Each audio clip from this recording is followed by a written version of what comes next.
Few people notice this detail. A regular coat rack can support Mjolnir with ease, yet Stanley's pickup truck cannot budge it. What's the reasoning behind this? In Age of Ultron, Vision lifts Mjolnir effortlessly, shocking every Avenger present. Tony theorizes Vision is a synthetic being, and not bound by Odin's enchantment. This idea has a flaw, though. The truck is also a mechanical creation, and it still fails to drag the hammer. Some believe the user's intentions while operating vehicles play a role, but the Avengers offers counter-evidence. Mjolnir lands on the deck of the human-operated helicarrier, and the deck holds the hammer steadily. Odin cast a spell on Mjolnir. Only those worthy with a pure heart may lift it. Hulk yanks with all his strength. Iron Man blasts full thrusters, yet neither can shift the hammer even slightly. When Captain America steps up to try, he grips the handle and pushes, making the hammer shift faintly. Thor grows tense in an instant. Cap eases off with a smile and concedes defeat. Thor breathes easy, convinced Cap is still not worthy. Not a lot of people catch this tiny detail. Spider-Man's spider sense doesn't work on the Punisher. In the trailer for Spider-Man, Brand New Day, the Punisher hits Spider-Man with his car, and Peter's spider sense never goes off to warn him. In Far From Home, this power lets him dodge Mysterio's drone attacks without breaking a sweat. So why didn't it kick in against the Punisher? Hardly anyone knows how the spider sense actually works. It doesn't trigger for every single person around him. It only activates when Peter's subconscious views someone as a threat. That's why he never noticed Ned hiding in his room in Homecoming. He also couldn't dodge the banana Aunt May tossed at him in Far From Home. So sorry.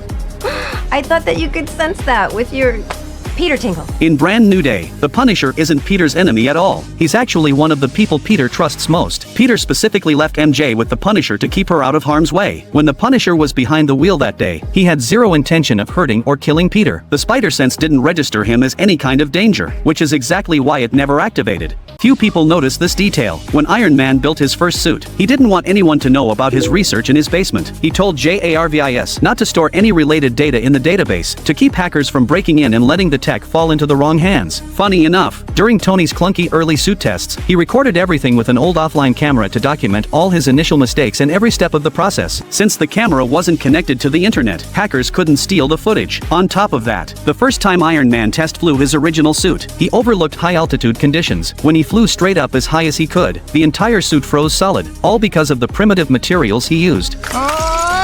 Once he upgraded the suit, its performance was fully refined. Back then he only cared about building and painting the armor, never thinking about the frigid temperatures at high altitudes. Without built-in temperature control, the whole suit iced over and lost power when he flew over snow-covered mountains. But Tony always learns from his mistakes. That's why Peter's suit comes with internal heating, so it never freezes even at extreme heights. Few people catch this small detail. Watch the fight between Thor and Hulk. When Thor calls out Banner's name, Hulk flies into a rage right away. Thor tries to talk things out. It does not work at all. It only makes Hulk even more agitated. The issue is Thor fails to realize Hulk and Banner are two separate beings. Hulk deserves to be treated as an equal teammate. Even in Thor, Ragnarok, Thor still keeps calling him Banner. Hey, Banner!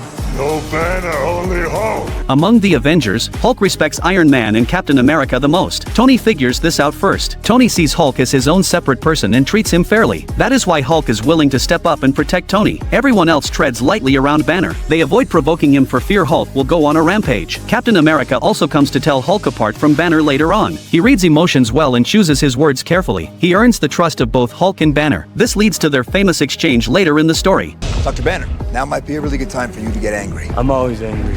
Right after that, Hulk charges in to strike. Not many people notice these details. How does Spider-Man break his phone every day, yet still afford to live? When Peter gets home each day, the first thing he does is put his broken phone into a box. He has wrecked countless phones. Peter is clearly broke. Where does he get money to keep buying new phones? After everyone forgot Peter, he was all by himself. He puts on his suit to save people every day. He swings through the city with webbing, so he needs no transportation. Food is his only expense. We can see near the end of the third movie, Peter buys coffee at the shop where MJ works. He keeps the cup for 4 years. He never throws it away even when the lid breaks. This shows he struggles financially and keeps using items for years. He moved from a regular apartment to an open rooftop. He rarely uses the main entrance and might fall behind on rent. Most importantly, Peter is really smart and can build high-tech gear on his own. His computer can monitor his physical condition and even make him a new phone every single day. This saves him a huge amount of money. Few people catch this detail. When Hulk got ready to put on the Infinity Gauntlet and snap his fingers, everyone immediately braced for protection. Tony told Friday to activate the barn door protocol.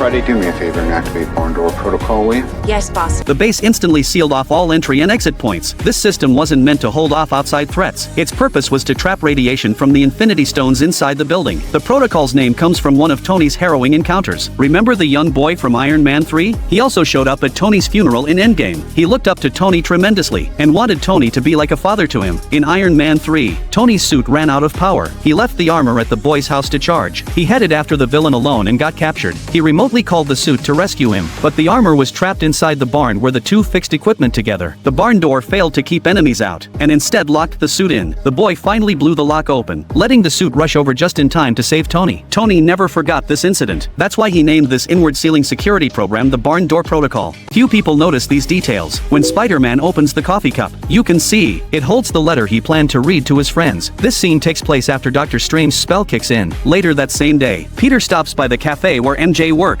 He changes his mind and decides not to read the letter. He doesn't want to leave empty-handed, so he buys a cup of coffee and keeps that very cup for an entire year. On top of that, when Ned and MJ spot Spider-Man, only Ned gets really excited. He gathers tons of clues at home, trying to figure out Spider-Man's identity. Most people think he's just a huge Spider-Man fan, but the real reason ties back to Doctor Strange's spell. The spell erased everyone's memories of Peter Parker, but it did not erase Spider-Man. That's why MJ agrees to go with him. Even though she doesn't know who Peter is, Ned still remembers. He got to live his dream of being Spider-Man's best friend. Very few people caught this detail. There's a hidden clue at the end of Spider-Man, Brand New Day, and viewers all wonder if Ned still remembers Peter. Peter goes to see Ned on his own, and the mood gets super awkward. He does their special secret handshake, and Ned has no clue who Peter is, but he recognizes the gesture right away. Ned remembers the handshake not because he still holds onto memories of Peter, but because the motion stuck in his muscle memory. He only knows Peter's name because MJ mentioned it to him earlier. In the post-credits scene, the Spider-Man tracking app Ned built turns back on. It only scans the whole city at first, then the camera zooms way out, revealing Peter isn't even on Earth. Most fans think the tracker picked up Peter hopping across the multiverse, just like when Venom crossed into this dimension, but the app actually locks onto a different Spider-Man signal, almost certainly Tobey Maguire's version. Reliable fan theories online say he's set to appear in Avengers: Doomsday. Not many people notice these small details. When Peter first designed his superhero suit, he didn't know which colors to use. Picked blue for inspiration, since blue was the color of Mary Jane's eyes, and red matched her red hair. Peter has loved Mary Jane since he was a kid, long before he ever liked anyone else. If you look closely, the Spider-Man suits from Tom and Andrew have the exact same color scheme as Tobey's version, and there's a separate reason each chose these colors. Tom's Spider-Man was super excited when Tony tracked him down, because he was finally going to fight alongside the Avengers. He once grabbed Captain America's shield and said he'd always looked up to the Captain. That's why his suit's red and blue colors take inspiration from Captain America. A lot of people think there's no backstory behind Andrew's suit colors. That's not true at all. In the movie, he falls off a rooftop and lands in a boxing ring, where a red mask catches his eye. The mask is mostly red, and blue became the second color inspiration for his suit design. Not many people know this. When Tom's Spider-Man loses Aunt May, the other two Spider-Men open up to him. They each lost their own uncle, and they all know exactly the pain he's going through. I lost Gwen.